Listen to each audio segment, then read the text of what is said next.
अस्सलाम वालेकुम। Nexus point के साथ मैं हूं हैदर इमाम।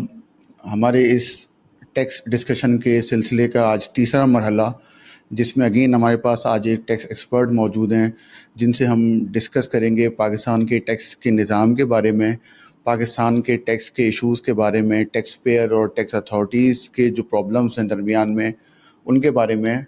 और स्पेशली हम जो डिस्कस करेंगे जो नॉन रेजिडेंट के इश्यूज़, जो फॉरेन इन्वेस्टमेंट्स हैं जो पाकिस्तान में अब नहीं आ पा रही हैं, उसकी क्या वजूहात है, उसको आने में क्या प्रॉब्लम है और टैक्स का उसमें क्या रोल है। इसी सिलसिले में हमारे पास आज स्टूडियो के अंदर मौजूद हैं जिनका ताल्लुक टैक्स की ही फील्ड से है। वो पार्टनर हैं एएफ फर्गूसन के मोहम्मद रज़ा साहब। अस्सलाम वालेकुम सर, आपका बहुत बहुत शुक्रिया, आपने अपने मसरूफ़ वक्त में से आपने हमको वक्त दिया। सर बहुत शुक्रिया, थैंक यू बहुत वेरी मच। शुक्रिया हैदर, आपका शुक्रिया कि आपने मुझे मौका दिया कि मैं अपने ख़यालात का इस इम्पोर्टेंट टॉपिक के ऊपर इज़हार कर सकूं। Thank you very much for inviting. ठीक है सर, बिल्कुल हम स्टार्ट करते हैं उस एरिए से जो इस वक्त पाकिस्तान में सबसे ज़्यादा इम्पोर्टेंट है। एक हमारी इकनॉमी के लिए भी इम्पोर्टेंट है और हमारी टैक्सेशन के लिए भी बहुत इम्पोर्टेंट है। फॉरेन इन्वेस्टमेंट, चूँकि आप डील करते हैं, फॉरेन क्लाइंट्स डील करते हैं, उन लोगों से आपकी बातचीत होती है टैक्स के हवाले से, कंपनी यहाँ पे आती हैं, इनकॉर्पोरेट होती हैं, उनके सारे मामलात चलते हैं। मेरा सवाल इसमें आपसे ये है कि जब आप उस एंगल से मैं बात कर रहा हूँ कि जब आप एक नॉन रेजिडेंट से, एक फॉरेन इन्वेस्टर से बात करते हैं और वो यहाँ पे इन्वेस्टमेंट लाने से पहले या यहाँ काम करना शुरू करने से पहले वो टैक्स अथॉरिटीज़ के बारे में और जो टैक्स में हमारे जो इतनी कॉम्प्लेक्सिटी है उसके हवाले से वो क्या सोचता है, उसका जो पॉइंट है बेसिकली मैं वहाँ से जानना चाहता हूँ, तो फिर हम इनको बात को आगे लेके चलेंगे। जी हैदर, थैंक यू। असल में इसमें देखें, होता ये कि जो फॉरेन इन्वेस्टर होता है वो किसी भी कंट्री में अगर इन्वेस्ट करने जा रहा है तो उसके टैक्स उसका एक बड़ा इंपॉर्टेंट फैक्टर होता है, लेकिन उसके अलावा उनकी ना बहुत सारी तरजीहात होती हैं। पहले तो जाहिर सी बात है वो एक ओवरऑल इकोनॉमिक और सोशल एनवायरनमेंट को देखना चाहता है कि जिस कंट्री में वो इन्वेस्ट करने जा रहा है वहाँ पर उसके बिजनेस के पॉइंट ऑफ व्यू से किस हद तक फीजिबल है। और डेफिनेटली टैक्स का एक बहुत ही इंपॉर्टेंट एलिमेंट हो गया है। मैं आई थिंक फॉरेन कंपनीज के साथ पिछले 25-30 साल से डील कर रहा हूँ और रिसेंट पास्ट में हमें लगता है कि फॉरेन इन्वेस्टर्स की उस तरह की इंक्वायरीज नहीं आ रही जिस तरह की पास्ट में आती थी, और शायद उसकी एक वजह जो है वो टैक्स का एक कॉम्प्लेक्स सिस्टम हो सकता है। ये भी एक वजह है इसलिए कि जब वो हमसे पूछते हैं टैक्स के बारे में और जब हम उन्हें जिस तरह की टैक्स रिजीम बताते हैं, और जो एक बड़ा इंपॉर्टेंट फैक्टर है कि हमारे यहाँ जिस तरह का असेसमेंट और उसके बाद जितनी लिटिगेशन का एक लंबा टाइम पीरियड है जिसमें आपको अपना क्लेम एनफोर्स कराने के लिए मुख्तलिफ जगहों पे जाना पड़ता है, वो सब चीज़ें देख के उनको थोड़ी बहुत खदशात ज़रूर होते हैं। और दूसरा इसमें जो एक इम्पॉर्टेंट पहलू है वो फॉरेन इन्वेस्टमेंट के पॉइंट ऑफ व्यू से हमारा जाहिर सी बात है जिस तरह से हमारी करेंसी डीवैल्यू हुई है उससे भी एक फ़र्क पड़ा है। इसलिए कि जो फॉरेन इन्वेस्टर होता है वो जब यहाँ इन्वेस्ट कर रहा होता है तो उसको तो वापस डॉलर लेके जाने होते हैं ना जिस करेंसी में उसने इन्वेस्ट किया होता है। तो वो जो डिवैल्यूएशन है उसको वो काफ़ी खल रहा है। वो करता है कि मैंने 5 साल पहले इन्वेस्ट किया था और आज 5 साल बाद डॉलर टर्म्स में क्या मैं उतने पैसे वापस ले जा सकता हूँ, वो उसको ज़्यादा बुरी तरह इम्पैक्ट करता है। और इसमें हालांकि वैसे अगर आप देखें पॉलिसीज़ के पॉइंट ऑफ व्यू से हमारी पॉलिसीज़ काफ़ी फ्रेंडली हैं, इन्वेस्टर फ्रेंडली हैं। हम जो इक्विटी इन्वेस्टमेंट 100% तकरीबन हर सेक्टर में अलाउ करते हैं बारिंग फ्यू सेक्टर्स, और जो इन्वेस्ट करता है उसको रिपेट्रिएशन भी अलाउड है कागज़ के ऊपर। अब यहाँ पे थोड़ा सा ट्विस्ट है। कागज़ में तो यही है कि जी आप इन्वेस्टमेंट करेंगे आपको 100% डिविडेंड आप रिपेट्रिएट कर सकते हैं। अगर आप डिसइन्वेस्ट करेंगे तो विद सर्टेन लिमिटेशंस आप उसकी डिसइन्वेस्टमेंट प्रोसीड्स भी रिपेट्रिएट कर सकते हैं। लेकिन इन रीसेंट पास्ट और जो पिछले हमारे 4-5 साल हैं उसके अंदर जिस तरह का हमारे ऊपर फॉरेन एक्सचेंज का एक थोड़ा सा प्रेशर रहा है, उसमें इनफॉर्मली ये देखा गया है कि जो फॉरेन इन्वेस्टर है जिसकी यहाँ पे इक्विटी इन्वेस्टमेंट है उसको कहा जाता है कि अभी आप डिविडेंड रिपेट्रिएट ना करें, थोड़ा रुक जाएं, थोड़ा देख लें, और भी जो उनकी मुख्तलिफ क्रॉस बॉर्डर पेमेंट्स होती हैं उस पर मसाइल आते हैं। तो मुझे लग रहा है टैक्स जो है ना वो एक इंपॉर्टेंट फैक्टर ज़रूर है, लेकिन उनका असल इशू जो है वो एक्सचेंज कंट्रोल का ज़्यादा है कि उनके जो पैसे यहाँ पे आते हैं और वो यहाँ पर उनको लगता है कि हमारे पैसे फंस जाएंगे या हम इसे रिपेट्रिएट नहीं कर सकते। कोई भी फॉरेन इन्वेस्टर आता है नॉर्मली उसका 5 साल का पे बैक पीरियड वो प्रिज्यूम कर रहा होता है कि मैं यहाँ इन्वेस्ट करूंगा 5 साल में मैं पैसे यहाँ से ले जाऊंगा। या अक्सर फॉरेन इन्वेस्टर ऐसे भी, सॉरी आपकी बात काट रहा हूँ, कि वो इन्वेस्ट तो करते हैं लेकिन जाहिर है चूंकि वो बाहर से इन्वेस्ट कर रहे हो तो उनकी ख्वाहिश ये होती है कि अगर हम इंडस्ट्री लगाने जा रहे हैं तो इसकी प्लांट एंड मशीनरी भी बाहर से इंपोर्ट हो। तो वो भी एक बड़ा ट्रिकी सा पॉइंट है कि हमें बज़ाहिर लग रहा होता है कि फॉरेन इन्वेस्टमेंट पाकिस्तान में आ रही है, लेकिन वो शायद राउंड ट्रिपिंग ज़्यादा हो रही होती है कि वो आते हैं पैसे और कुछ अरसे बाद import of plant and machinery में वो पैसे किसी और के पास चले जाते हैं, या गोइंग फॉरवर्ड जो रॉ मटेरियल इंपोर्ट होता है वो भी अक्सर बेशतर बाहर से हो रहा होता है। तो ये एक थोड़ा सा है क्योंकि इसमें एमएनसी ये जो मैं आपकी इसी बात से मैं बात निकालता हूँ कि ये जो एमएनसीज यहाँ से पैसे ले जाने की बात करती, हमने पिछले 1 सालों में देखा यहाँ एमएनसीज अपना एक बहुत ह्यूज पैसा ले जाने के लिए जब बात करती है तो स्टेट बैंक ने उसको वहाँ पे रोक दिया। आजकल अगर देखें आप एयरलाइन के साथ ये प्रॉब्लम है कि एयरलाइन जो बाहर की एयरलाइंस हैं वो यहाँ पे काम कर रही हैं, उनको अपने पैसे लेके जाने कलेक्शन के। अब उस कलेक्शन के पैसे लेके जाने का पहला प्रोसेस हम स्टेट बैंक से अप्रूवल लें, जो कि आजकल नहीं मिली। पिछले 1 साल से ये सीवियर प्रॉब्लम है, जिसकी वजह से आपने न्यूज़ में भी देखा होगा एमएनसीज ने कहा कि हम चले जाएंगे यहाँ से निकल के, ठीक है ना। उसके बाद जब हम यहाँ से उसकी बात होती है तो स्टेट बैंक की अप्रूवल, उसके बाद फिर हम जाते हैं कमिश्नर के पास। वो पैसे लेने के लिए कहीं कहीं हमें कमिश्नर की भी अप्रूवल की जरूरत पड़ती है, ताकि उसमें जो टैक्स की एग्जम्पशन सर्टिफिकेट मिले और पैसे बाहर जाएं। अगर ये पैसे बाहर जा नहीं पाएंगे तो उसका जो कॉन्फिडेंस है वहाँ बाहर का इन्वेस्टर है और फॉरेन कंपनी है, आपको नहीं लगता कि उससे मजीद इम्पेयर होगा? अगर आप बिल्कुल ठीक कह रहे हैं। इसमें देखिए मैं थोड़ा सा फिर बैक टू बेसिक आता हूँ कि आखिर फॉरेन इन्वेस्टमेंट की पाकिस्तान जैसी कंट्री को ज़रूरत ही क्यों होती है। है ना, बिल्कुल। इसमें पहला मसला तो ये कि हमारी जैसी जो इकोनॉमीज़ हैं उसमें हमारा डॉलर का एक इम्बैलेंस होता है या फॉरेन करेंसी का, इसलिए हमारी इम्पोर्ट्स ज़्यादा हैं और हमारी एक्सपोर्ट कम है, या जो हमें बाहर से पैसे आते हैं वो कम आते हैं। तो अक्सर वो बेशतर कंट्रीज़ जो हैं वो इसको बैलेंस करती हैं कि हमारे यहाँ कोई फॉरेन इन्वेस्टमेंट आ जाए। इसलिए फॉरेन इन्वेस्टमेंट आएगी, किसी बड़ी इंडस्ट्री में लगेगी या किसी बड़े सेक्टर में लगेगी, तो फॉरेन उसने वापस नहीं जाना होता, थोड़ा सा उसको टाइम लगेगा, वो आदमी इन्वेस्ट करेगा, यहाँ से कमाएगा और फिर वापस लेके जाएगा। तो एक तो ये कि हमारी पास में शायद पॉलिसीज़, चूँकि हमें हमेशा फॉरेन इन्वेस्टमेंट चाहिए थी, तो हमने बहुत ही लिबरल किस्म की पॉलिसीज़ रखी और तकरीबन हर सेक्टर में हमने अलाउ किया कि आप इन्वेस्ट करें। तो अब जाहिर सी बात है वो अचानक से कुछ 4-5 साल पहले से जो जब हमें डॉलर का थोड़ा क्रंच आना शुरू हुआ, तो हमने इनफॉर्मली या फॉर्मली उसको जिस तरह से रोकने की कोशिश की है, उससे प्रॉब्लम आ रही है। जो आप दूसरा पहलू कह रहे हैं कि अगर मुझे स्टेट बैंक का अप्रूवल मिल भी जाता है तो अक्सर वो बेशतर पेमेंट्स के ऊपर मुझे कमिश्नर से अप्रूवल लेना होता है कि जी ये मैं पेमेंट कर रहा हूँ, मेरा इस पर टैक्स रेट कम होगा या एग्जेम्पशन होगी ट्रीटीज़ की वजह से। तो उसमें अक्सर वो बेशतर बहुत ज़्यादा टाइम लगता है। लगता ये है कि एक इनफॉर्मल, हमें तो यही महसूस होता है इंटरेक्शन से कि एक इनफॉर्मल जो है वो आपस में कोई मुआहिदा है कि स्टेट बैंक कहता है कि यार आप जितना डिले कर सकते हैं आप कर दें, और वो कहता है स्टेट बैंक से कि आप थोड़ा डिले कर दें। कोशिश सबकी यही है कि अपने फॉरेन करेंसी के जो रिजर्व्स हैं उनको किसी तरह से मेंटेन रखें। वो एक अकाउंटिंग चल रही होती है स्टेट बैंक की तरफ से कि भी हमारे डॉलर के रिजर्व्स जो है वो मेंटेन रहें। तो ऑब्वियसली उसमें फॉरेन इन्वेस्टर अफेक्ट होता है, उसके अगर पैसे यहाँ पे फंस रहे हैं और वो नहीं लेके जा पा रहा या रिपैट्रिएशन नहीं हो रही, तो that is causing a great concern for them. और जो नया इन्वेस्टर है वो जब उनसे ये बातें सुनता है या जब वो हमारे पास आता है और हमसे पूछता है तो हम कहते हैं हाँ कागजों में तो है इस चीज़ का अप्रूवल है, बट देख लें इसमें टाइम लगता है, कमिश्नर कितना अप्रूवल का टाइम लेता है। हम कहते हैं हाँ जी कागजों में तो लिखा हुआ है लॉ में कि 15 दिन में होता है, लेकिन प्रैक्टिकली 3 महीने लग जाते हैं, फिर 6 महीने, तो वो थोड़ा हेजिटेंट होता है। ये सारे फैक्टर्स हैं तो उसको अफेक्ट करते हैं। बिल्कुल। तो अब इसी से मैं अगर कनेक्ट करूँ बात कि अब वो नॉन रेजिडेंट्स जिनकी जो ट्रीटीज़ के अंदर यहाँ पे इनकम एग्जम्पशन है, उनको अब वो आ जाते हैं उसके बाद, चूँकि पाकिस्तान में हमारी इनकम एग्जेम्प्ट है, वो ट्रीटी के अंदर मौजूद है और वो अपना काम शुरू करते हैं। अब एक नया सिलसिला शुरू होता है, 4B आ गया सुपर टैक्स, 4C आ गया सुपर टैक्स। अब वहाँ इनकम एग्जेम्प्ट थी, यहाँ पे FVR, वहाँ 4C और 4B मांगने खड़ा हो गया। वो फिर लिटिगेशन का पार्ट बना। 4B में आपने देखा वो कोर्ट में, हाई कोर्ट में मामला गया, फिर कोर्ट ने उसमें डायरेक्शन दी कि ठीक है ट्रीटी में अगर इनकम की एग्जम्पशन है तो वहाँ पे 4B सुपर टैक्स ही लगेगा। साइमल्टेनियसली पे 4C आया, 4C के साथ भी वही इशू है, फिर वो कोर्ट चला गया। मतलब 4B डिसाइड होने के बाद भी FVR ये टैक्स अथॉरिटी को ये समझ में नहीं आया कि ट्रीटी में अगर इनकम एग्जेम्प्ट है तो 4C भी नहीं लगाना चाहिए। वो मतलब अगेन मतलब 4C लगा के और फिर उनको कोर्ट में लेके जाके, मतलब ये तो इसका मतलब कि ये नजर आ रहा है कि बाकायदगी से कि मतलब ये रोका जा रहा है इन चीज़ों को। मतलब अगर 4B डिसाइड हो गया, टेक्निकली बात करें, अगर 4B डिसाइड हो गया तो 4C में एक किसी समझदार बंदे को नोटिस देना नहीं चाहिए, फिर भी वो लिटिगेशन का पार्ट बनता है। दुरुस्त फरमा रहे हैं। इसमें देखें होता ये कि जो डबल टैक्स ट्रीटीज़ हैं, उन नाजरीन के लिए जिनको थोड़ा सा शायद इसका बैकग्राउंड ना पता हो, ये आमतौर पे इंटरनेशनल टैक्स एग्रीमेंट्स होते हैं जो पाकिस्तान की तरह मुख्तलिफ स्टेट्स ने दूसरी स्टेट्स के साथ एक मुआहिदा किया हुआ होता है, बायलैटरल एग्रीमेंट्स हैं, जिसमें वो ये तय करते हैं कि अगर आपकी कंट्री का रेजिडेंट मेरे यहाँ इन्वेस्ट करेगा तो मैं उसकी टैक्सेशन किन किन चीज़ों में कैसे करूँगा।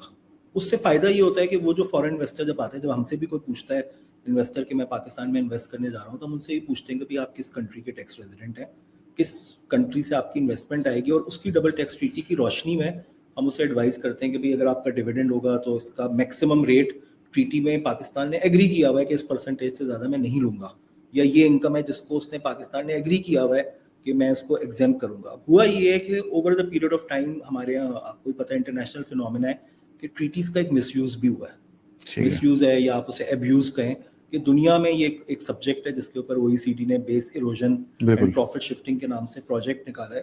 तो उस इन तमाम तर चीज़ों की वजह से हुआ ये है कि मैं थोड़ा सा एम्पैथाइज कर रहा हूँ टैक्स अथॉरिटीज़ के साथ, कि उनको भी ये कुछ खदशात लगते हैं कि हर जगह शायद ट्रीटी जो है वो अब्यूज़ या मिसयूज़ हो रही है, और वो उसका सहारा लेके कभी इस तरह के केसेस बनाते हैं, या ये कि उनके ऊपर इतना टैक्स कलेक्शन का प्रेशर है कि एट टाइम्स उनको ज़रा सा भी कोई रास्ता मिलता है या कोई उनको लगता है कि ग्रे एरिया है, तो वो उसमें कोशिश करते हैं कि हम इस पर टैक्स डिमांड तो क्रिएट कर दें।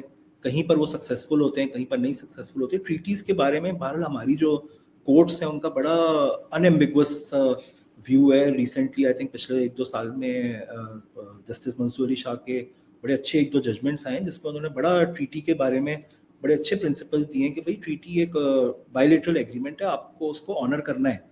बट ये हाई लेवल के ऊपर तो इसकी अंडरस्टैंडिंग है, बिल्कुल, जब मैं नीचे नीचे- अफसर के पास जाता हूँ तो वो या तो बावजूद कि उसने किसी न किसी तरह डिनाई करना है और उसको लगता है कि नहीं ये एक टेक्निकल मैटर है, let it be decided by the courts या ऊपर की अथॉरिटी डिसाइड कर क्योंकि दे, मैं क्यों डिसाइड करूं, तो ये बिल्कुल क्योंकि इम्पोर्टेंट कोर्ट फैक्टर ने है। एक दफा, मेरा सवाल भी था, कोर्ट ने एक दफा 4B में डिसाइड कर दिया, जी, तो इसका मतलब तो अंडरस्टैंडिंग ऊपर से नीचे आ जानी चाहिए कि अब 4C सिमिलर नेचर का टैक्स है, तो वो नोटिस भी इशू नहीं होना चाहिए। लेकिन अगेन हमने देखा फिर वो चला गया हमारे पास 4C जो है कोर्ट के अंदर। ये एक अनफॉर्चुनेट है हैदर, हमारे यहाँ के बहुत सारी चीजें डिसाइड हो जाती हैं और फिर भी उसके ऊपर जो है वो रेपिटेटिव होती है। इस पे हाल में I think Islamabad high court में या कुछ कोर्ट्स ने बड़ा स्ट्रिक्चर्स भी पास किए हैं कि भाई जो चीज़ें सेटल हो चुकी हैं आप उसको अनसेटल नहीं करें। लेकिन लग यही रहा है कि उनके ऊपर रेवेन्यू कलेक्शन का इतना प्रेशर है कि उनको भी कोई वजह समझ नहीं आती और वो वही जो डॉक्यूमेंटेड टैक्स पेयर है उसी को ग्राइंड किए चले जा रहे हैं। कभी कोई इश्यूज निकाल देते हैं, फिर जब उनसे पूछते हैं कि आपकी टैक्स कलेक्शन क्यों नहीं हो रही, तो कहते हैं जी हमारे इतने ट्रिलियन जो है वो 4C के कंट्रोवर्सी में फंसे हुए हैं बिल्कुल। कोर्ट में, उसके मेरिट्स पे कोई नहीं गुफ्तगू करता अनफॉर्चुनेटली। थोड़ा सा ये हमारे जस्टिस सिस्टम का या उसकी जो एक्सपीडिशियस डिस्पोजल है इन इश्यूज की, उसका एक प्रॉब्लम है। और अब तो हालिया में ये शुरू हो गया कि एक कोर्ट ने अगर डिसीजन कुछ और दिया तो ये लॉयर्स जो हैं वो किसी दूसरे कोर्ट में चले गए। आपने देखा इस्लामाबाद हाई कोर्ट के अंदर किस तरह से जुडिशन का ये जो है ना, ये जो जुरिसडिक्शन वाला इशू ही हमारे यहाँ भी है और शायद इंडिया में भी है। उसकी वजह है कि जो हाई कोर्ट्स हैं, मैं मतलब वो लॉ मुझे इतना नहीं आता, लेकिन जितना हमने वकला से समझा है या सीखा है वो ये कि हर हाई कोर्ट की जुरिसडिक्शन है कि वो कॉन्स्टिट्यूशनल कोर्ट भी है, तो वो किसी भी टैक्स के लॉ की या किसी भी लॉ की वायरीज का इख्तियार रखता है कि वो डिसाइड करे। अब उसमें ये वहाँ पर भी ये प्रॉब्लम है, इंडिया में भी हमारे यहाँ भी है कि कॉन्फ्लिक्टिंग जजमेंट्स हो जाते हैं। जैसे कि एक हाई कोर्ट का, जैसे लाहौर हाई कोर्ट का जजमेंट इस्लामाबाद हाई कोर्ट पे बाइंडिंग नहीं है, it's more of a persuasive president कि वो उससे हेल्प ले सकता है, बट वो चाहे तो अपना व्यू भी दे सकता है। तो ये सारे मैटर्स जाके अनफॉर्चुनेटली सुप्रीम कोर्ट में इकट्ठे होते हैं और वहाँ पे इस पे वक्त लगता है। अभी हम देख रहे हैं, जो हमने 2-3 साल में देखा है 7E का मामला, वो भी अभी सुप्रीम कोर्ट में पेंडिंग है। CVT है, CVT लगा 4C था, है, वो भी सुप्रीम कोर्ट में पेंडिंग है। सब पे डिफरेंट कॉन्फ्लिक्टिंग किस्म के जजमेंट्स। आई थिंक इसमें थोड़ा सा कोर्ट्स ने भी कॉन्शियस तो हुए कि ये जो कॉन्स्टिट्यूशनल मैटर्स होते हैं इनको थोड़ा सा एक्सपीडिशियसली शायद डिस्पोज करना ज़रूरी होता है कि आपका अगर आ गया है तो आप उसको, लेकिन एट द सेम टाइम ये भी कहा था कि justice her it is justice buried कि वो हर वकील या वो जिसका केस होता है वो चाहता होता है कि मेरा बात पूरी तरह सुनी जाए और इसको अच्छी तरह से हर तरीके से सुन के आप फैसला करें। बट मुझे लगता है थोड़ी सी इसमें बेहतरी आई है कि पिछले 2 ट्यूशनल मैटर वो निस्बतन जल्दी डिसाइड, सुप्रीम कोर्ट उस कंट्रोवर्सी को इवेंचुअली कैसे डिसाइड करता है। लास्ट एपिसोड में मेरी जो लॉयर के साथ एक हमारा प्रोग्राम जो हुआ था, वो उनका तो कहना ये था, कोर्ट में सिर्फ 5 मिनट होते हैं शुरू में, अगर उस 5 मिनट में आपने सही तमीज नहीं बांधी तो आपका केस गया। मतलब इनफैक्ट मतलब अब ये किसी लॉयर की कम्युनिकेशन भी हो सकती है कि हर किसी का स्टाइल होता है। मैं बहुत स्लो अंदाज में केस को लेके चलूँ, मैं कुछ लोग होते हैं कि पहले टाइम के ऊपर भी वो अपनी बात कन्वे कर देते हैं। तो मतलब लगता है कि कोर्ट को भी वहाँ पे ज़रा सा एक टाइम देना चाहिए किसी एक सीरियस इशू के ऊपर, ना कि एक थोड़ी सी बात सुनी और वो मामला चला गया, फिर दोबारा से वो डिस्प्यूट का शिकार हो गया। इसमें दोनों पहलू हैं। कुछ लोगों को लगता है कि मतलब कुछ जजेस होते हैं या कुछ मेंबर्स होते हैं जैसे ट्राइब्यूनल में, वो चीज़ देख के उनको लगता है कि इसमें कोई बात ही नहीं है, प्री जज भी कर देते हैं ना कभी कभी। हम सब इंसान हैं, बायस भी हो जाते हैं। तो किसी चीज़ के ऊपर एक प्री कंसीव नोशन भी बना लेते हैं कि यार ये इसमें इशू ही क्या है। हम्म, कभी कभी ये होता है कि जो बोलने वाला होता है उसका तरीक़ेकार ऐसा होता है, हमें कभी मतलब एक आम तौर पे हम कहते हैं कि अगर कोई लंबी बात की जाए तो इसका मतलब क्लैरिटी नहीं है। ये भी एक साइकोलॉजिकल होता है ना कि बिल्कुल अगर आप बहुत लंबी बात कर रहे हैं तो आपको अगले आदमी को लगता है कि यार इसके केस में कोई जान नहीं है, पता नहीं कहानियां सुना रहा है या स्टोरीज बना रहा है। तो वो आपको, यही तो सारा एडवोकेसी का आर्ट है कि आपने कम से कम बात में एक जुमले के अंदर या एक इस्तारा इस्तेमाल करके या कुछ रेफरेंसेस यूज करके आपने कैसे अगले आदमी को कन्विंस करना है कि मेरे केस में कम से कम कोई जान है। तो वो दोनों तरह के पर्सपेक्टिव है उसमें। आई थिंक वो आप किसी जज से कभी मौका मिले और उससे बिल्कुल आप अगर पॉडकास्ट करें तो वो शायद ये पर्सपेक्टिव और तरह से बताए कि उनकी बिल्कुल क्या कंसिडरेशंस होती है। उनके पास दिन में 150 केसेस लगे होते हैं, जिसमें बेल का भी केस होता है, जिसमें मर्डर का भी केस है, हर तरह के केस बिल्कुल होते सही हैं। बात। तो उसमें आई थिंक टैक्स का थोड़ा सा ये कि अब फोकस तो है कि कुछ टैक्स स्पेसिफिक जजेस के पास और टैक्स स्पेसिफिक बेंचेस के पास ही टैक्स के केसेस ज़्यादातर लग रहे होते हैं, जिनको उन चीज़ों का पता होता है। वो पास में टैक्स के वकील रहे होते हैं, उनको बहुत सारी चीज़ें पता होती हैं। ठीक है, हमें इतराज़ हो सकता है कि हमारी मर्जी के डिसीजंस नहीं आ रहे या हमारे ख्याल से बड़ा अच्छा केस था और नहीं हो रहा, लेकिन वो भी एक पहलू है कि वो इतना बिल्कुल एक्सपीरियंस्ड होते हैं कि उनको कभी सही कभी बात लगता है, ये है बात कि इस है, तरह बिल्कुल से बिल्कुल बिल्कुल। जो हमने फॉरेन इन्वेस्टमेंट से बात शुरू की, बस एक आखिरी छोटी सी बात फॉरेन इन्वेस्टमेंट के ऊपर। आपको अब चूंकि आप फॉरेन क्लाइंट्स में भी डील करते हैं, उनको आप जानते हैं, तो क्या इन्वेस्टमेंट यहाँ पाकिस्तान में लाने के लिए आपको नहीं लगता कि कुछ इंसेंटिव्स जो हैं वो दिए जाएं फॉरेन इन्वेस्टमेंट को यहाँ पाकिस्तान में, जो कि कुछ मौजूद भी हैं? अगर ऑर्गेनाइज वे में अगर उनको इंसेंटिव दिए जाएं तो एक प्रमोट करने का एक अच्छा तरीकेकार बन सकता है यहाँ पे। इसमें आप सही कह रहे हैं। देखिए, इंसेंटिव से ज़्यादा जो हमारे यहाँ प्रॉब्लम आती है वो आती है स्टेबिलिटी की। कि बिल्कुल मैंने जब आज इन्वेस्ट किया तो लेट से 29% रेट था टैक्स का, ठीक है ना। हम सबको पता है, हम अकाउंटेंट हैं, आप उसका एक बनाते हैं, IRR निकालते हैं, एक कुछ एजम्पशंस होती हैं कि भाई 29% रेट है, कितना चेंज हो जाएगा। आज उसका इफेक्टिव रेट 39% हो गया है बिकॉज ऑफ सुपर टैक्स, बिल्कुल। ठीक है ना। तो थोड़ी सी मुझे लगता है इंसेंटिव से ज़्यादा ना सर्टेनिटी होनी चाहिए कि आप जो भी रिजीम दे रहे हैं उसके अंदर एक स्टेबिलिटी होती है। अगर आप गौर करेंगे जो इन्होंने रेकोडेक के लिए एक पूरा एक जो लॉ बनाया था, उसमें शायद उसका कॉन्सेप्ट ही यही है कि जी आपका हम 25 साल या जो भी उन्होंने इंसेंटिव्स दिए उनको, ये इतने अरसे में चेंज नहीं होंगे। देखो, लॉन्ग टर्म होता है। ये ऑयल एक्सप्लोरेशन कंपनीज है, उनके जो एग्रीमेंट्स होते हैं गवर्नमेंट के साथ, उसमें लिखा होता है कि जी जो इस डेट के ऊपर लॉ है वो फ्रीज हो जाएगा। इसलिए कि जो लॉन्ग टर्म इन्वेस्टमेंट्स हैं उसके लिए बड़ा जरूरी है कि आपकी स्टेबिलिटी हो। तो मुझे लगता है कि वो इंसेंटिव से ज्यादा ये है,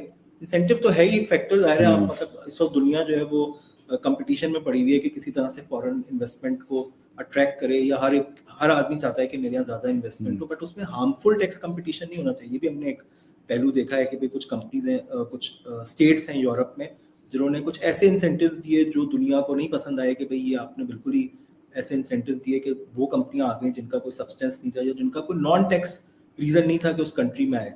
तो मुझे लगता है इंसेंटिव्स बिल्कुल जरूरी हैं देने, लेकिन उसके साथ साथ उसमें स्टेबिलाईजेशन ज्यादा जरूरी है कि अगर एक आदमी इन्वेस्टमेंट करने आ रहा है और लॉन्ग टर्म के लिए कर रहा है तो उसको पता होना चाहिए कि भाई अगले 4-5 साल कम से कम मेरे पास क्या होगा। हमारा तो इस वक्त हमें नहीं पता कि इसी साल रेट पता नहीं, हो सकता है कोई मिनी बजट आए और रेट फिर चेंज हो जाए। तो जब इतना कोई लॉन्ग टर्म आपके पास सर्टेनिटी नहीं होती तो फिर आप लॉन्ग टर्म इन्वेस्टमेंट भी नहीं करते। फिर आप शॉर्ट टर्म इन्वेस्टमेंट करते हैं, फिर आप कहते हैं ठीक है ये महीने 2 महीने में मैं इन्वेस्टमेंट करके किस तरह निकल जाऊं, तो उससे जाहिर सी बात है फर्क पड़ता है। आपने बात की ये स्टेबिलिटी की ना, मैं इसी से ही अगर बात करूं, लोकल इन्वेस्टमेंट की बात करूं, हमने कैपिटल गेन के अंदर देखा हमने कि जब भी कोई सिक्योरिटीज़ के अंदर या इमूवेबल प्रॉपर्टी दोनों के अंदर वो कोई इन्वेस्ट करता है, कुछ सोच के करता है कि मैं यहाँ पे पैसे डाल रहा हूँ, 2-3 साल के बाद मुझे कैपिटल गेन इतना मिलेगा, मुझसे वहाँ पे सिक्योरिटीज़ में मुझे डिविडेंड इतने मिलेंगे। अब जहाँ बात स्टेबिलिटी की करते हैं वो तो यहाँ लोकल इन्वेस्टमेंट में भी नहीं है। कैपिटल गेन को हमने देखा, कभी वो फिक्स रेट पे हो जाता है, कभी उसका होल्डिंग पीरियड पे आप ले आते हैं, कभी उसको आप 12 पे ले आते हैं, कभी 15 पे ले आते हैं। मैं सोच के ये इन्वेस्टमेंट करूं कि 4 साल के बाद या 5 साल के बाद मैं होल्डिंग पीरियड मेरा होगा तो मेरी वो इन्वेस्टमेंट जो है वो उसका जो कैपिटल गेन होगा वो एग्जाम्प्ट हो जाएगा।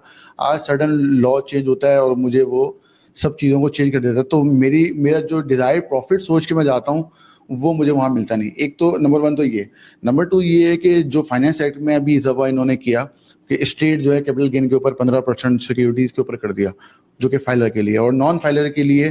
पहले मेरा सवाल ये कि ये जो स्टेबिलिटी यहाँ पे है, क्या ये लोकल इन्वेस्टमेंट को भी डिस्टर्ब करती है? और दूसरा सवाल मेरा इससे यहाँ पे ड्राइव ये होता है कि जो नॉन फाइलर के लिए उन्होंने कैपिटल गेन के ऊपर नॉर्मल टैक्स कर दिया।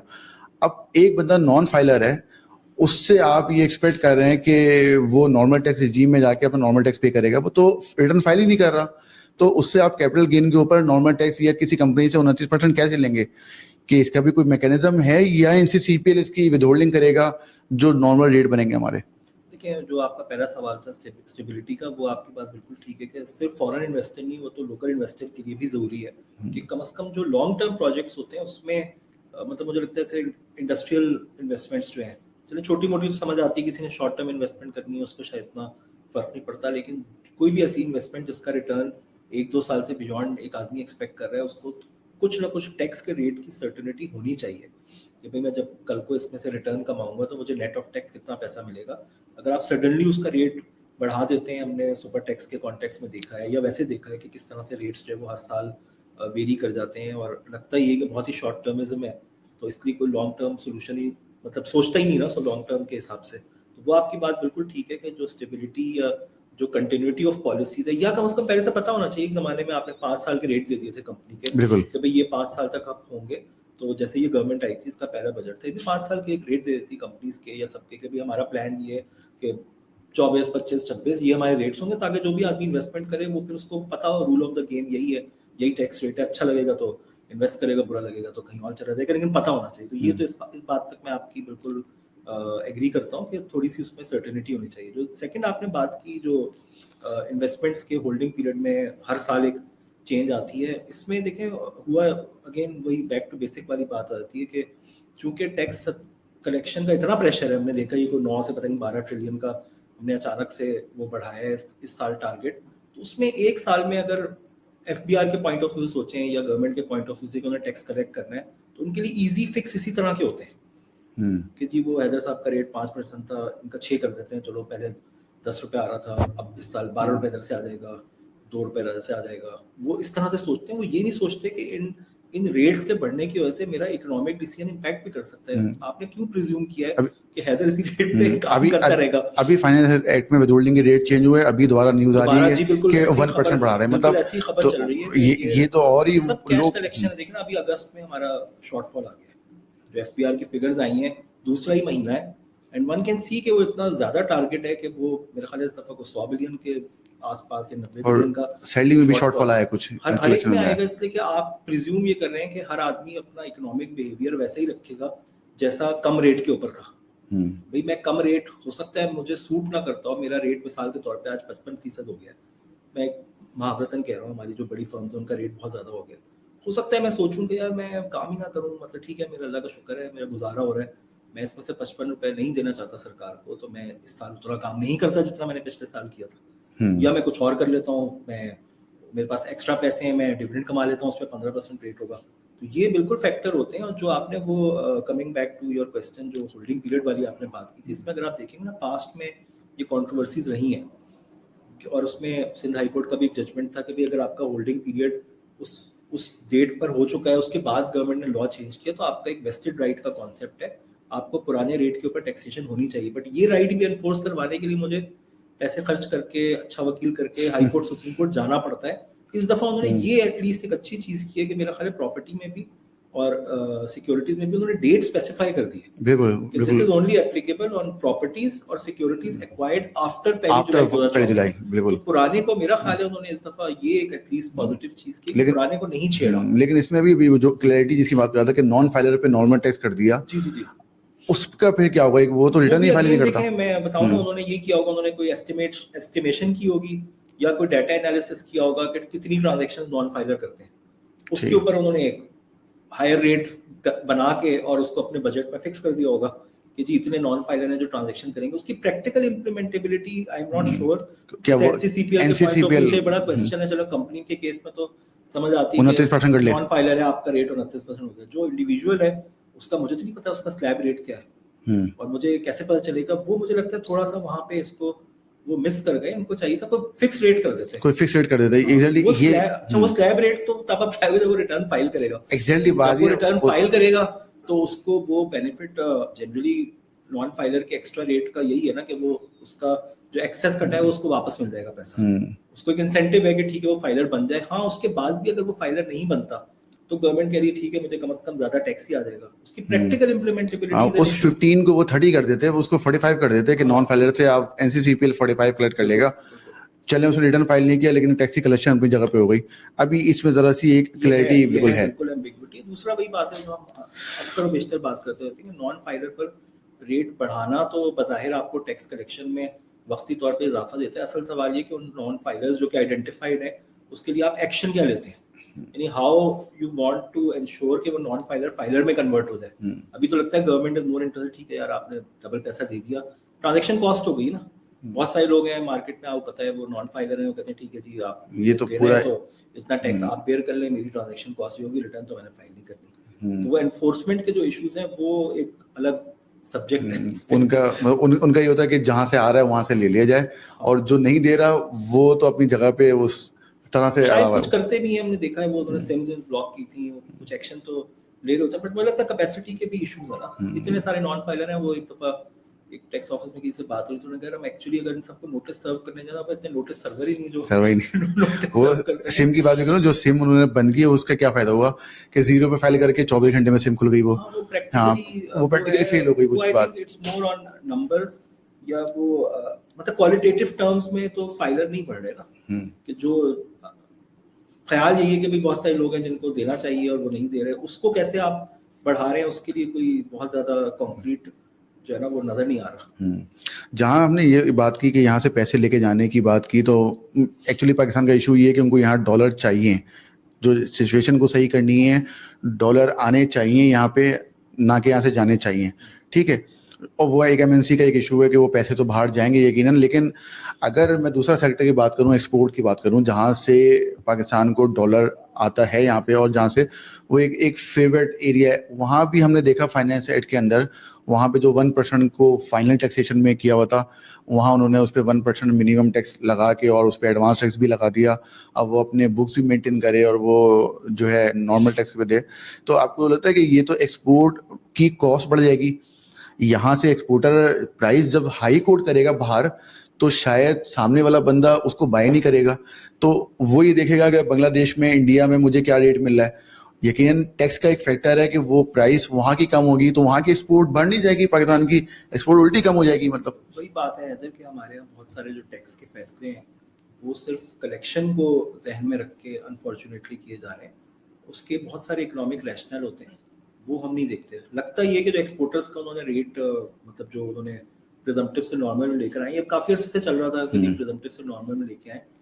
बज़ाहिर मुझे लगता है जितना हमें इनसाइड न्यूज़ समझ आती है वो ये कि वो एक्सपोर्टर्स जो कि डॉक्यूमेंटेड हैं और जिनकी फाइनेंशियल स्टेटमेंट्स वगैरह बीइंग लिस्टेड कंपनीज अवेलेबल हैं, उस डाटा की बेसिस पर शायद एफबीआर को लगा कि अगर हम इनको प्रॉफिट बेस पे टैक्स करेंगे तो ये 1% से कहीं ज़्यादा हमें टैक्स आ जाएगा। बट उसका दूसरा पहलू वो नहीं सोचते, या उन्होंने नहीं सोचा, या उनको ऑन बोर्ड नहीं लिया कि भाई अगर अचानक से आप इसको 1 ईयर में इस रेट को बढ़ा देंगे तो प्राइस बढ़ जाएगी, जबकि आपके एक्सपोर्ट ऑर्डर्स शायद पहले से हो, बहुत सारे एक्सपोर्ट के जो आपके वो होते हैं वो आपने पहले से सोचा हुआ होता है, आपने प्राइसिंग की भी होती है, उसमें अगर टैक्स की कोई इतनी बड़ी हिट आएगी तो दो ही चीज़ें ना, वो टैक्स की हिट या तो एक्सपोर्टर लेगा, ओनर लेगा, या ये कि वो ये तय करेगा कि अब गोइंग फॉरवर्ड मुझे इस इंसिडेंस को पास ऑन करना है कस्टमर को, तो ऑब्वियसली उसकी प्राइस अनकॉम्पिटिटिव हो सकती है। तो हमें थोड़ा सा ये जो पहलू होते हैं ना इकोनॉमिक्स के, उनको मद्देनजर रखना चाहिए टैक्स पॉलिसी के मेजर्स में। हम शायद उसको उतना होलिस्टिक अप्रोच कहीं पे मिसिंग है हमारे उसमें। बिल्कुल बिल्कुल यही इसी एक्सपोर्ट्स से मैं इसको कनेक्ट अगर करता हूँ तो एक आईटी सेक्टर हमारा और अकाउंटिंग सेक्टर, ऑल्दो हमारा इंडिया के साथ पाकिस्तान का कोई कंपैरिजन है नहीं, लेकिन अगर मैं कंपेयर करूँ इस वक्त आईटी और वहाँ पे जो अकाउंटिंग सर्विस दुनिया भर से बैठ के एक हब है जो कि वो बनता जा रहा है, और जो कि एक बहुत अच्छा जो फैक्टर है कि जो प्रोफेशनल्स हैं वो सर्विसेज यहाँ से बैठ के दें बाहर, ना कि वो बाहर जाएं यहाँ से मुल्क छोड़ के, यहीं से बैठ के सर्विस दें तो पाकिस्तान में फॉरेन करेंसी मजीद बढ़े।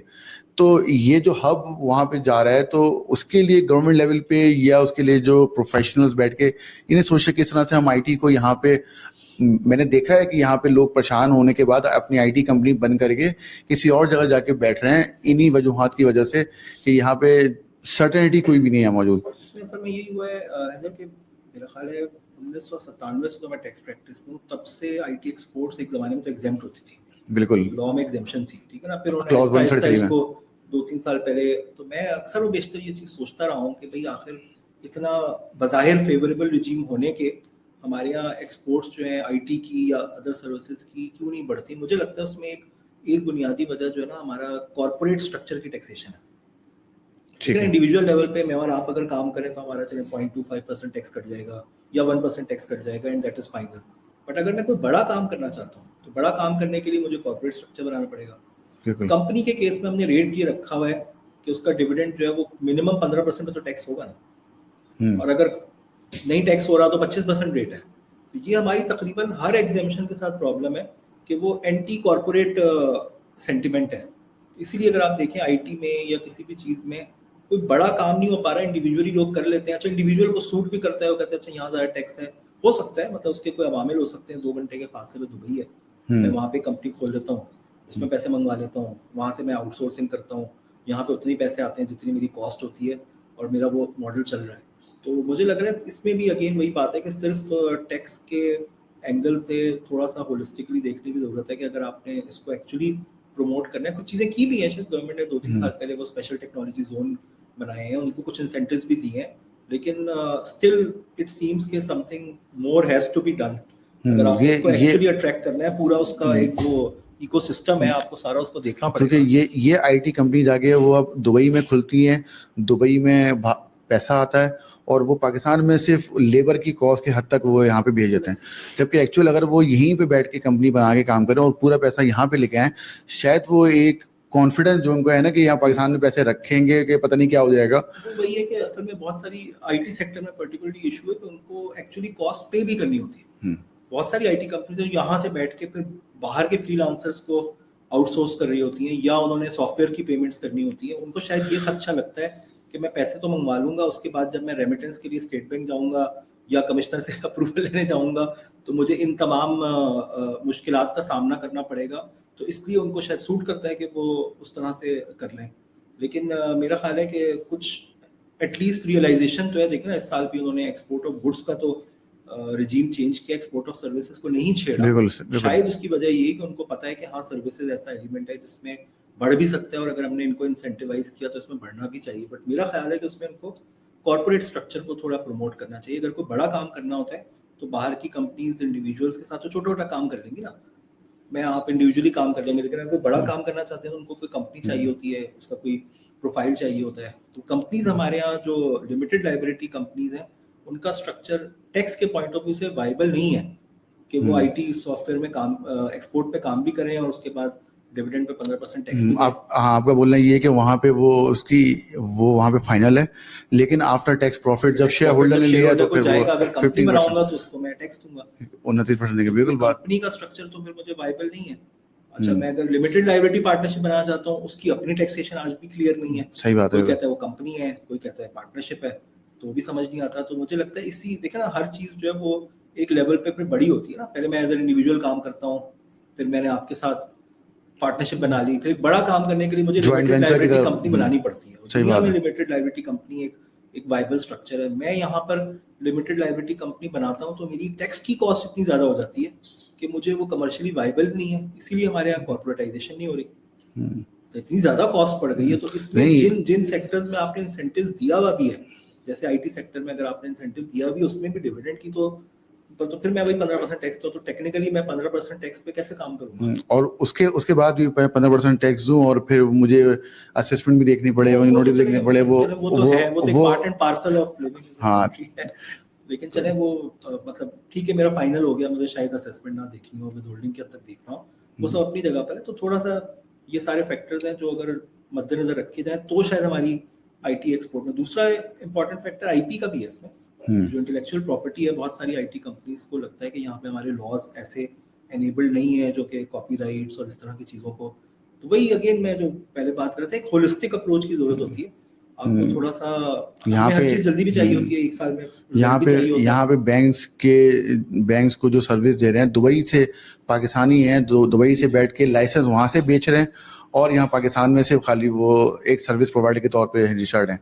तो वो अगर इसको ओवरऑल स्ट्रक्चर में देखा जाए, जिसमें टैक्स एक्सपर्ट भी हों, जिसमें ब्यूरोक्रेट्स भी हों, जिसके अंदर टैक्स प्रोफेशनल्स भी हों, तो कहीं कोई ऐसा कंक्लूजन निकले कि जैसे आपकी वाली बात है कि एक जगह देख दी छोड़ दिया आपने और दूसरी जगह पे आपने डिविडेंड लगा दिया, तो बात तो अपनी जगह पे वहीं तो खड़ी ये हो ना गई। जब हम टैक्स पॉलिसी का सारा जो हमारी जैसी कंट्रीज में टैक्स पॉलिसी का सारा इन्हिसार कलेक्शन के ऊपर होता है, तो हम जब कलेक्शन ही पे सारा एम्फेसिस करेंगे तो हम उसके ब्रॉडर इकोनॉमिक पर्सपेक्टिव में टैक्स पॉलिसी नहीं बना पाते। ये एक हमारा बेसिक चैलेंज है। और अगर बना भी लेते हैं तो वो इतनी कंसिस्टेंट होती है कि वही वाली बात आपकी के शॉर्ट टर्मिज्म है ना, लेकिन अब हर गवर्नमेंट आती है उसको 5 साल से बियॉन्ड अनफॉर्चुनेटली वो सोचती नहीं है। 5 साल के लिए होती है, उसके लिए होता है कि मैं जो कुछ करूं उसका कोई 5 साल में रिजल्ट आ जाए। अब तो 5 साल भी नहीं ताकि होती। जब मैं चले ताकि जब मैं इलेक्शन के लिए जाऊं तो मैं बता सकूं कि मैंने ये सब कुछ किया है। तो उस शॉर्ट टर्म या जैसे कहते हैं ना वो कम नजरी की वजह से वो कोई लॉन्ग टर्म पॉलिसी बना ही नहीं पाते।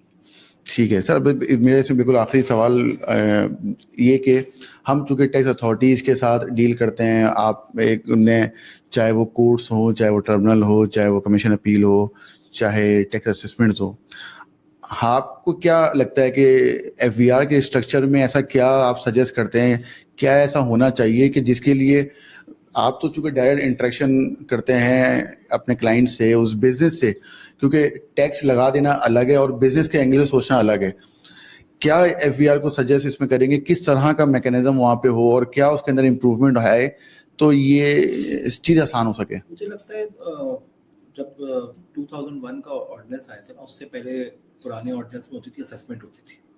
यानी टैक्स पेयर अपनी रिटर्न फाइल करता था, वो फाइनल तस्वीर नहीं की जाती थी बल्कि असेसिंग ऑफिसर बैठ के तय करता था कि नहीं मेरे हिसाब से आपकी इनकम ये नहीं है और ये।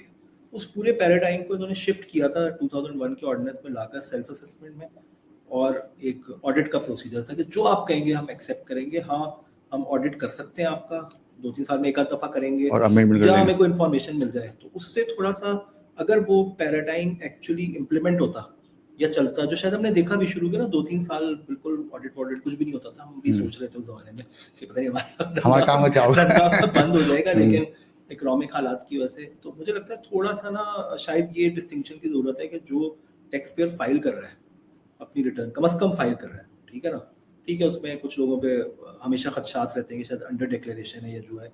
अगर अंडर डिक्लेरेशन है तो तभी करें जब उसकी कोई डेफिनेट इंफॉर्मेशन आ जाए आपके नहीं, पास, हाँ, ठीक है ना। उनके पास हमारे यहाँ ये होता है, हमें फिशिंग इंक्वायरीज बहुत है। उनके पास डेफिनेट इन्फॉर्मेशन की डेफिनेशन भी ये है कि आपके रिटर्न से निकाल के वो कहते हैं डेफिनेट वही मैं इन्फॉर्मेशन। कह रहा हूँ ना, इससे कि अच्छा उनके ऊपर प्रेशर क्या है जी, आपने तो टैक्स कलेक्शन बढ़ानी है। उनके पास इजी टारगेट ये होता है कि ये 4 लोग मेरे पास हैं, इन्हीं में से मैं कुछ निकालूं। अच्छा, कभी कभी इश्यूज निकल भी आते हैं, जाहिर है चूंकि इतना ज्यादा हाई रेट है तो हमारे यहाँ भी जो टैक्स पेयर्स हैं वो कोशिश तो उनकी होती है कि कुछ चीजों पे लीगल पोजीशन ले लें कि इसकी ट्रीटमेंट ये नहीं होगी, ये होगी, मैं कुछ अपना टैक्स बिल कम कर दूं।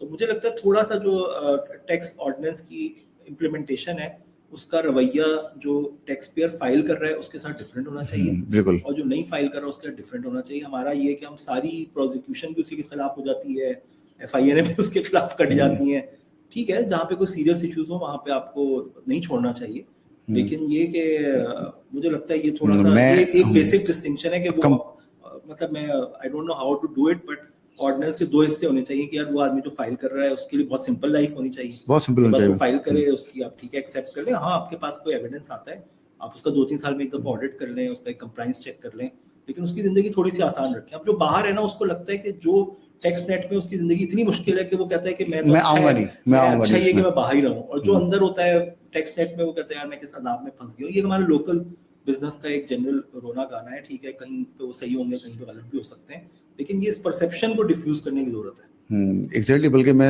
हम बात करूँ वो सेल टैक्स रिटर्न में, अगर मैंने एक कंप्लाइंट टैक्स पेयर है, उसने अपना इनपुट क्लेम किया है और थोड़े अर्से के बाद जो बायर है जिससे मैंने परचेज किया है वो सस्पेंड हो जाता है या वो किसी फ्रॉड में आ जाता है, उसकी वजह से उसका इम्पैक्ट भी मुझ पे आता है कि मैंने उससे ट्रांजेक्शन क्यों की। वो इसलिए कि उनको लगता है कि हाँ इससे टैक्स लेना आसान है, लेकिन अब वो तो आदमी वैसे ही बेचारा खुदा ना खास्ता शायद चोर ही होता है, तो उससे तो पैसे मिल नहीं रहे होते। मुझे एक कंप्लाइंट होता है उसको आप पकड़ लेते हैं। वही कंप्लाइंट रहने का जो खौफ है ना वो इसी वजह से ही है कि दूसरे की वजह से मेरे रिटर्न में दूसरे के साथ ट्रांजैक्शन, मेरे बैंक में दूसरे के साथ ट्रांजैक्शन जो है ना वो कल को मेरे गले आ जाती है, और मैं वैसे ही इतनी कंप्लाइंस में और हर कॉस्ट बेयर कर रहा हूँ, एक सिस्टम बनाया वो एक नया सिलसिला मेरे साथ वहाँ पे शुरू हो जाता है। इसमें वही बात है ना हैदर कि चूंकि टैक्स कॉस्ट हमारे यहाँ बहुत ज्यादा हो गई है, तो जब ज़्यादा होती है तो हर आदमी की कोशिश होती है कि मैं उसको किसी तरह मिनिमाइज़ करूँ। कोई लीगल टैक्स अवॉइडेंस करने की कोशिश करता है, कोई इल्लीगल टैक्स एवेजन की कोशिश करता है।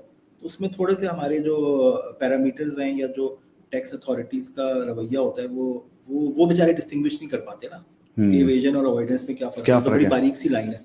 तो वो हर एक को एक ही लाठी से हाँकते हैं। बिल्कुल सही तो बात। ये थोड़ी-सी कुछ चीज़ें हैं जो देखने वाली हैं, मतलब होलिस्टिक एक पिक्चर की ज़रूरत है। आपको कुछ फैसले जो हैं टैक्स पॉलिसी को खाली कलेक्शन के ऊपर आप करें, बिल्कुल एक शॉर्ट टर्म पॉलिसी आपकी ये होनी चाहिए कि भई अपने पैसे पूरे करने हैं, मैंने आईएमएफ के पैसे देने हैं, लोन उतारने हैं। वो एक मजबूरी है जो हमारे हालात हैं, लेकिन कोई लॉन्ग टर्म में आपका एक विज़न होना चाहिए कि आपने अपनी टैक्स पॉलिसी को किस तरह से लेके चलना है, किन इकोनॉमिक सेक्टर्स को फ़रोग़ देना है, वो सारी चीज़ें आपस में लिंक्ड होती हैं। ठीक है, सही बात इसलिए कि है। अगर आप समझते हैं कि जी मुझे इंडस्ट्रियलाइज़ेशन को फ़रोग़ देना है, हुँ, तो फिर आपको लॉन्ग टर्म कोई पॉलिसी देनी पड़ेगी कि जी हाँ जी, इंडस्ट्रियलाइज़ेशन है, तो उसमें आपका पुराने ज़माने में हुआ है, उसके कई फ़ायदे हुए, कई नुकसान हुए। आपने 5-5 साल की एग्ज़ेम्पशंस दी, टैक्स क्रेडिट्स दिए। वो सब चीज़ें होती हैं जो आपको बाकायदा एक फ़ोकस्ड अप्रोच रखनी पड़ती है। ये बिल्कुल शॉर्ट टर्मिज़्म में ये चीज़ जो है ना चलने वाली नहीं है इस तरह। ठीक है सर, बहुत-बहुत शुक्रिया। जी, आपने आपका जो है ना वो शुक्रिया। अपने मसरूफ़ टाइम में आपने अपने जो है टाइम दिया। इंशाल्लाह कभी ये सिलसिला आगे आपके साथ बढ़ाएँगे तो इंशाल्लाह ऑलवेज़ बहुत शुक्रिया। Thank you very much sir. Thank you.